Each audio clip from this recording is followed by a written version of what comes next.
What is an appropriate amount of detail about past porn use that's good for a potential partner to know in order to evaluate your self-control? The book Finally Free, which I think is a good book, counsels disclosing frequency, clarifying if it's daily, weekly, monthly, or less, but not describing what was seen. Do you agree that telling someone specific dates and times goes beyond what is helpful according to Ephesians 4? And I'm assuming he's referring to Ephesians 4, let it not be named among you. I'm assuming that's what he's talking about.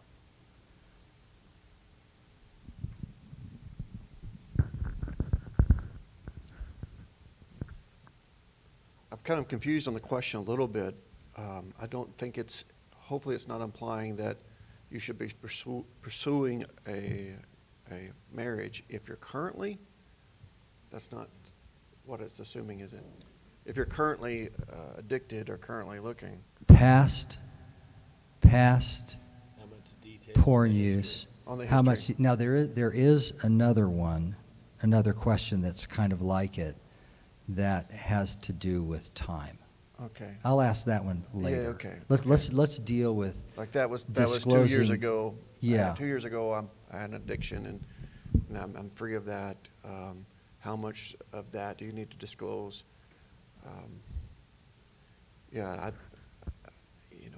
I think your wife, you've sinned against your future wife, so you need to disclose the sin that you've committed the sin to. The general rule is you confess all your sins to God. And when you confess them sins to God, you don't, in your prayers, go into explicit statements to God, what you saw. Of course, you know He already knows these things. But you're confessing them fully. That's the right word, fully. This is what I did. You're taking ownership of it. And turning from it. You don't owe that information to me or to other people because you didn't sin against me or other people, but you do owe that to your future wife because you did sin against her. And so that's why you need to disclose that. It's not helpful. It's not helpful. It's not going to do her any good for you to go into detail of what these women look like or things of that nature. That would only hurt her really bad. She'll be hurt already, but there's no need to go into the explicit details of that because you don't need to even remember them yourself. So you need to be clear, but this was 2 years ago. It was an everyday thing or it was a weekly thing.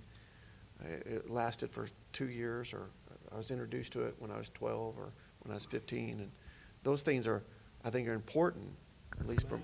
Yeah, those matter. Yeah, that type of stuff, and it really matters how long you've been free from it. Mm-hmm. If you're free from it for, I've been free for 2 days. That's just, she needs to know that you're not free, or you're under a lot more suspicion, and so, that would be my wisdom.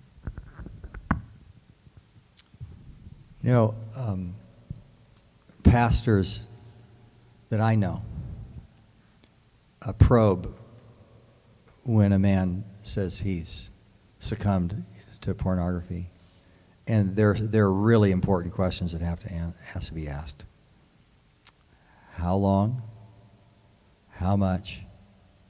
And what kind? What kind? There are different kinds. And all are dangerous, and some are more dangerous than others. So a man has to understand what he's doing. And a faithful pastor will ask those questions because this is such a devastating thing in our culture today. What did you say yesterday? Throw it in the ocean? The toilet? I don't know what you said. Your phone. Oh, yeah, no, throw it in the ocean. In the ocean. There we go. Go find an ocean. Jason, you were going to say something. I think to the extent that if you engage in a process, the parents are playing the role of a gatekeeper sort of on the process, guiding the process. Do they have the right to know that level of detail about your history? Absolutely. I have 5 daughters. I would ask you about the detail, and I would expect transparency and honesty. And if I thought I wasn't getting it, I would keep the gate. Do you owe that level of detail to your potential spouse? Absolutely. We are making,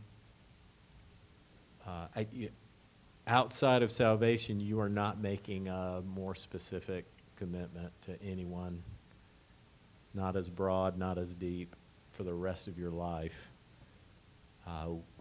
We have the right to go to the altar with our eyes wide open on all of these things.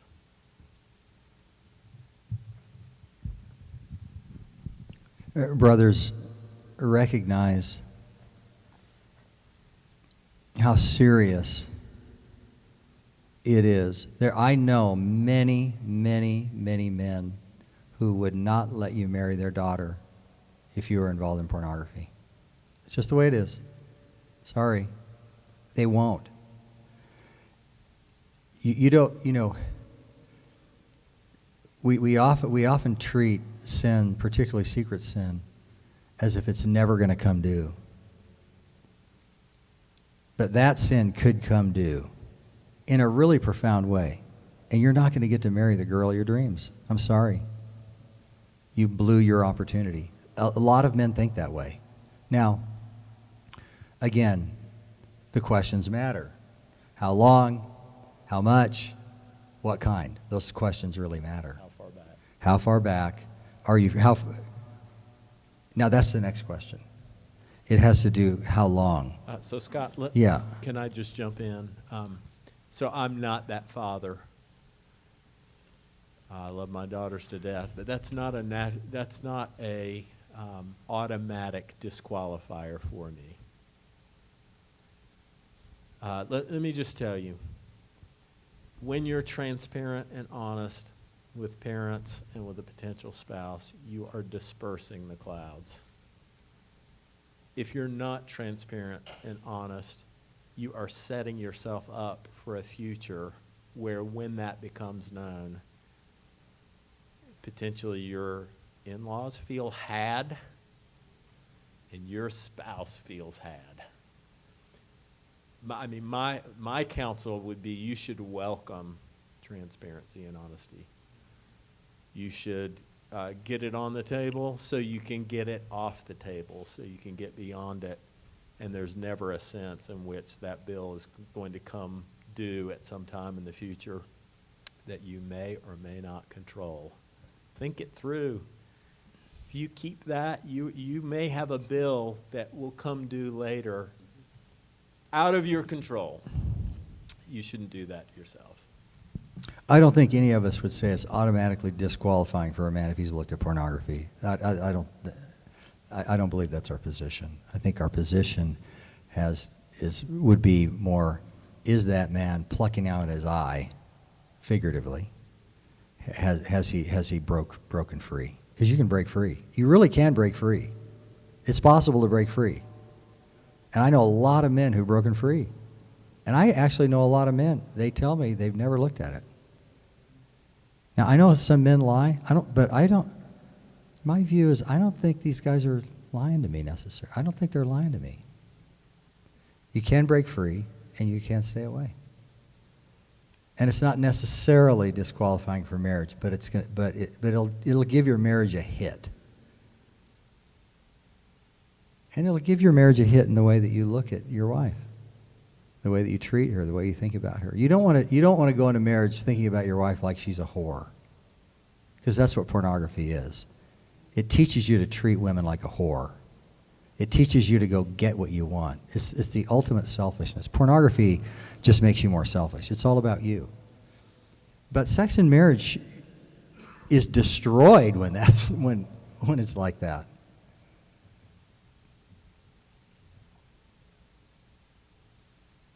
And frankly, Paul said that it has more to giving up yourself to your wife than doing what you want with your wife. So pornography's bad. It just comes out of the pit of hell.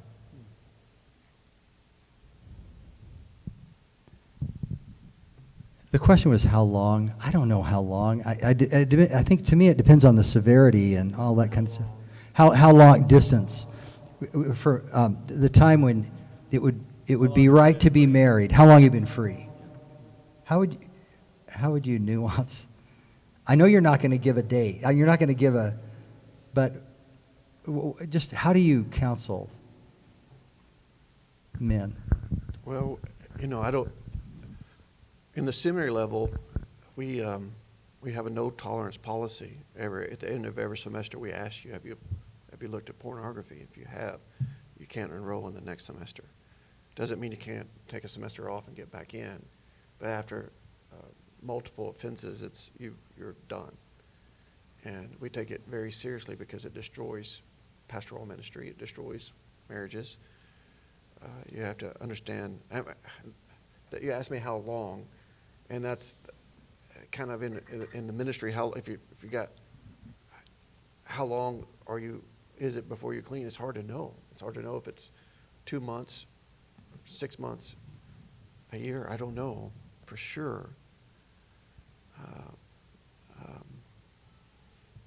There is a difference between doing a safe Google search on something benign and accidentally running into something and being overcome by a quick temptation than it is.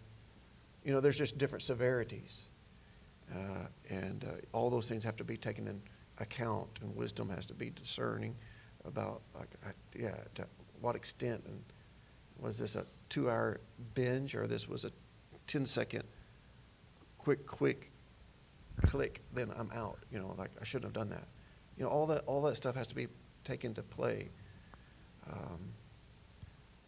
But I know this is not the question, but I'm a pastor, and the thing that keeps me from looking at pornography is that I believe that it's going to come back and bite me.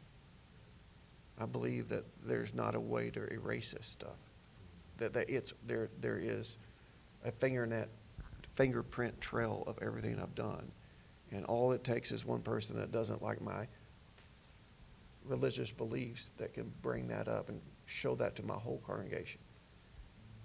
And how would you like to know that everything you've looked at for the last year on your phones or your computers is going to be exposed?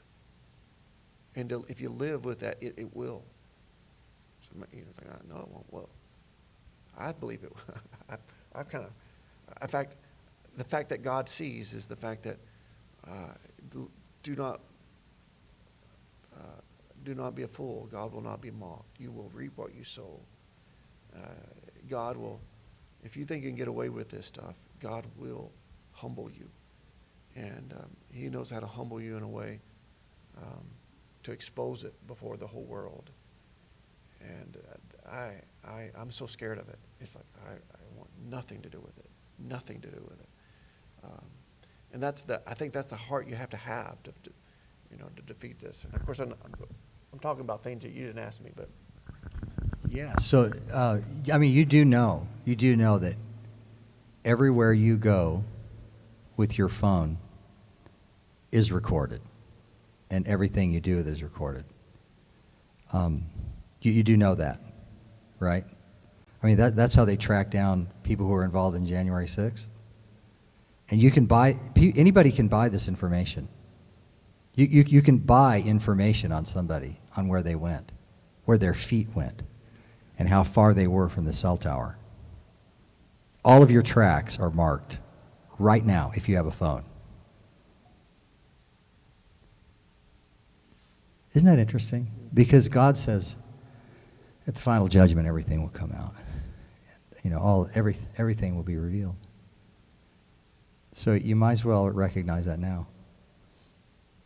And don't act like it's far off, because somebody could just buy the information of where you've gone.